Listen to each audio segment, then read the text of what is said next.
Guys, so welcome back to my channel. Hope you guys are feeling good. My name is Bukunmi. I'm Gosen Huat from Arts and Social Sciences, Year 3. Mr. Chairman, I have a question for the Prime Minister.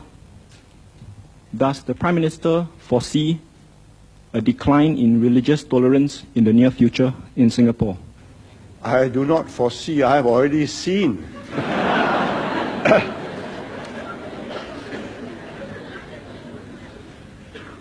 I start off with 1950.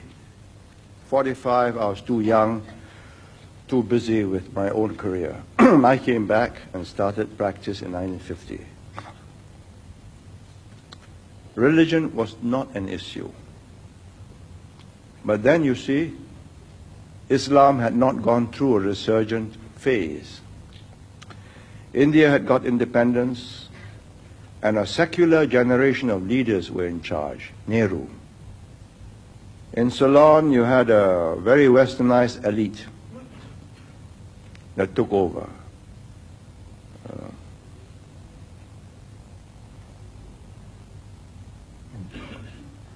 Buddhist nominally, but very accommodating of other religions.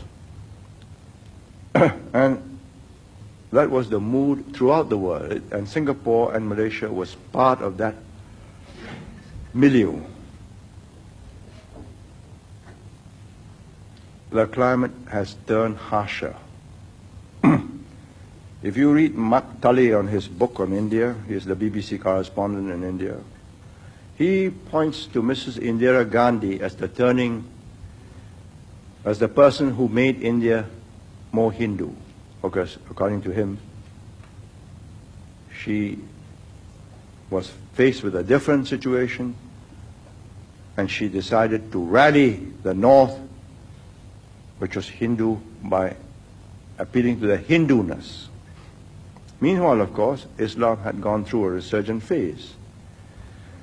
But now it has a political tinge to it. It's a riot about power, about the way the Hindus were governing India at the expense of what Muslims claim to be their rights. I did not expect this to affect Singapore, but it has. A resurgent Islam is a fact of life. A resurgent Christian group going out proselytizing, evangelizing, was totally unexpected. We had always taken a free and liberal attitude, and we assume that people will be sensible and live and let live. But you have this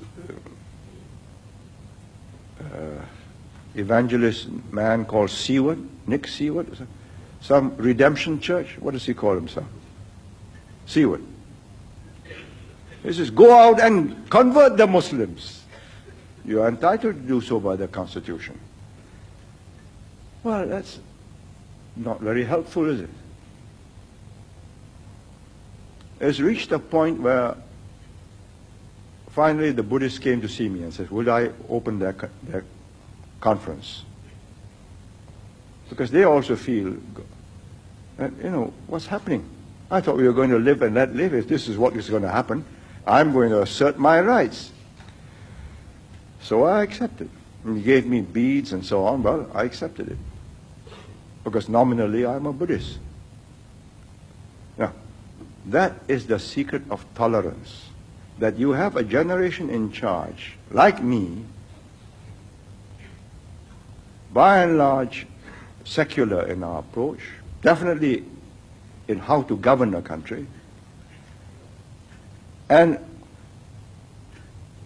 only too ready to concede the spiritual to personal beliefs, to whichever religion or religious group can convince you, provided the two are kept separate. That the religion contests your right to believe in certain values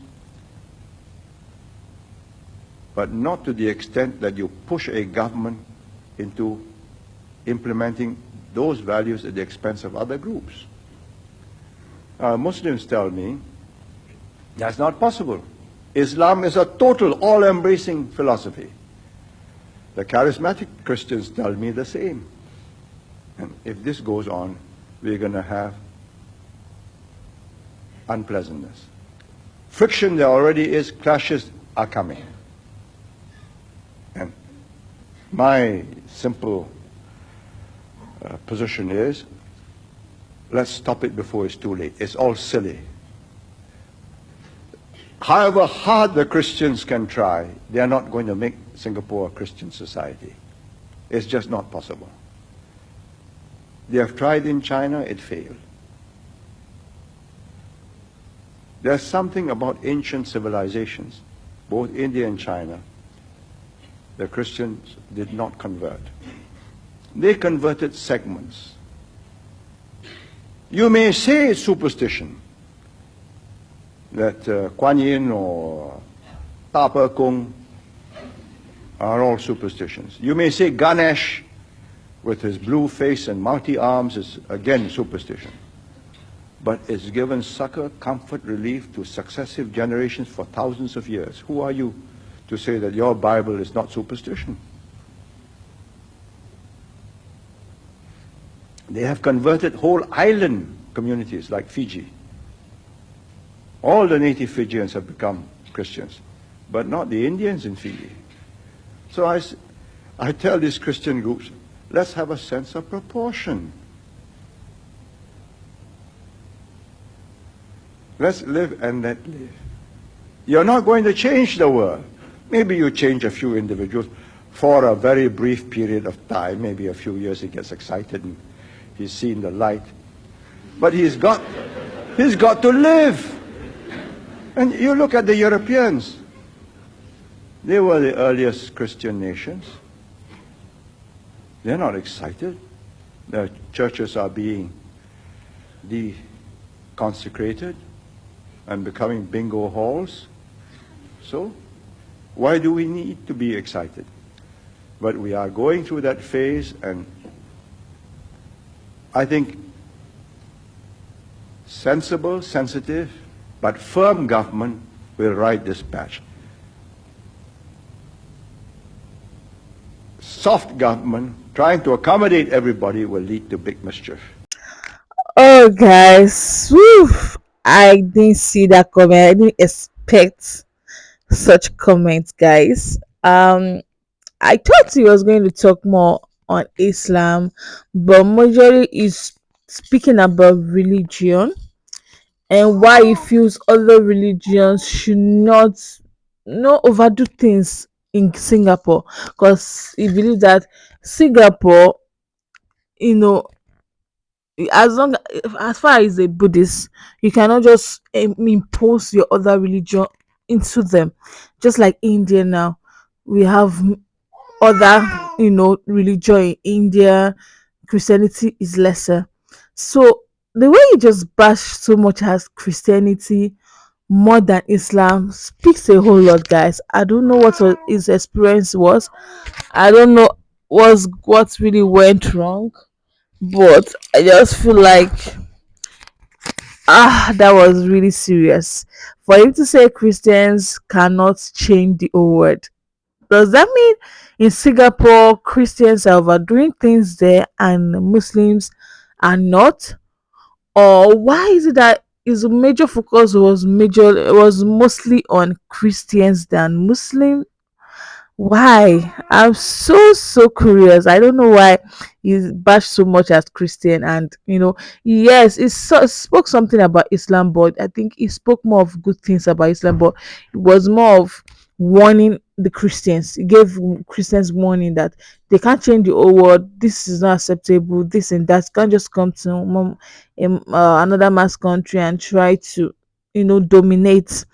Well, let me know your thoughts. I don't know. That was a very, very interesting one. I love the fact that the man spoke his mind, regardless of, he doesn't even send, like he does not even care. He just spoke his mind, and that was a very beautiful conversation, and I enjoyed every bit of this video. Let me know your point of view, guys. Let's keep discussion going on in the comment box. Don't forget to like, share, and comment. I'll see you guys in the next one. Bye.